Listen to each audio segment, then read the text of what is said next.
Mark, chapter 15. As soon as it was morning, having held a meeting with the elders, scribes, and the whole Sanhedrin, the chief priests tied Jesus up, led him away, and handed him over to Pilate. So Pilate asked him, "Are you the king of the Jews?" He answered him, "You say so."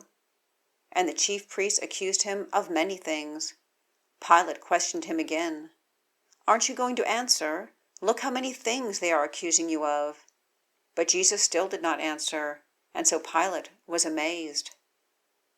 At the festival, Pilate used to release for the people a prisoner whom they requested.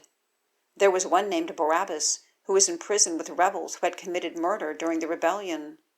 The crowd came up and began to ask Pilate to do for them as was his custom. Pilate answered them, "Do you want me to release the king of the Jews for you?" For he knew it was because of envy that the chief priests had handed him over. But the chief priests stirred up the crowd so that he would release Barabbas to them instead. Pilate answered them again, "Then what do you want me to do with the one you call the king of the Jews?"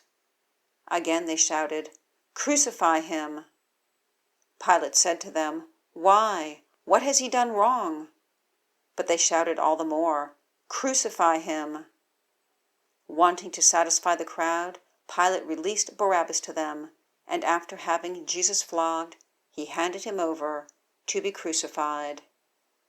The soldiers led him away into the palace, that is, the governor's residence, and called the whole company together.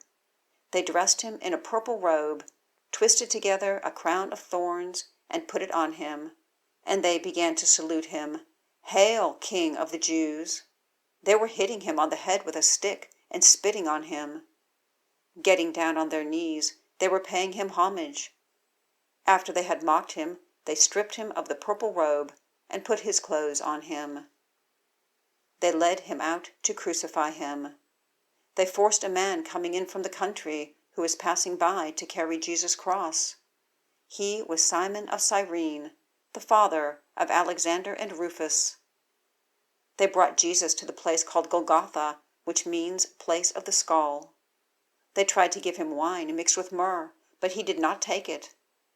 Then they crucified him and divided his clothes, casting lots for them to decide what each would get. Now it was 9 a.m. when they crucified him. The inscription of the charge written against him was, "The King of the Jews." They crucified 2 criminals with him, one on his right and one on his left. Those who passed by were yelling insults at him, shaking their heads and saying, "Ha! The one who would destroy the temple and rebuild it in 3 days? Save yourself by coming down from the cross." In the same way, the chief priests with the scribes were mocking him among themselves and saying, "He saved others, but he cannot save himself. Let the Messiah, the King of Israel, come down now from the cross, so that we may see and believe." Even those who were crucified with him taunted him.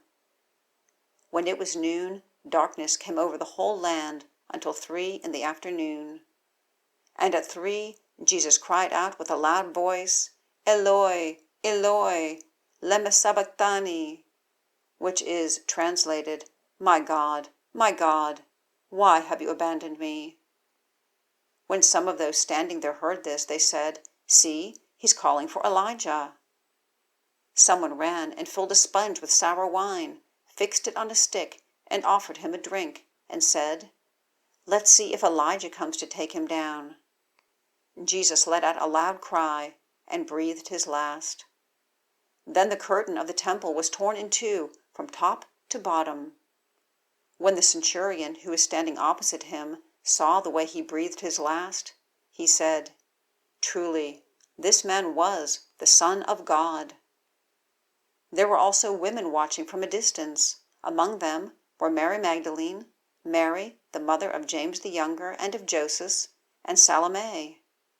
In Galilee, these women followed him and took care of him. Many other women had come up with him to Jerusalem. When it was already evening, because it was the day of preparation, that is, the day before the Sabbath, Joseph of Arimathea, a prominent member of the Sanhedrin, who was himself looking forward to the kingdom of God, came and boldly went to Pilate and asked for Jesus' body. Pilate was surprised that he was already dead. Summoning the centurion, he asked him whether he had already died. When he found out from the centurion, he gave the corpse to Joseph. After he had bought some linen cloth, Joseph took him down and wrapped him in the linen. Then he laid him in a tomb cut out of the rock, and rolled a stone against the entrance to the tomb. Mary Magdalene and Mary, the mother of Joseph, were watching where he was laid.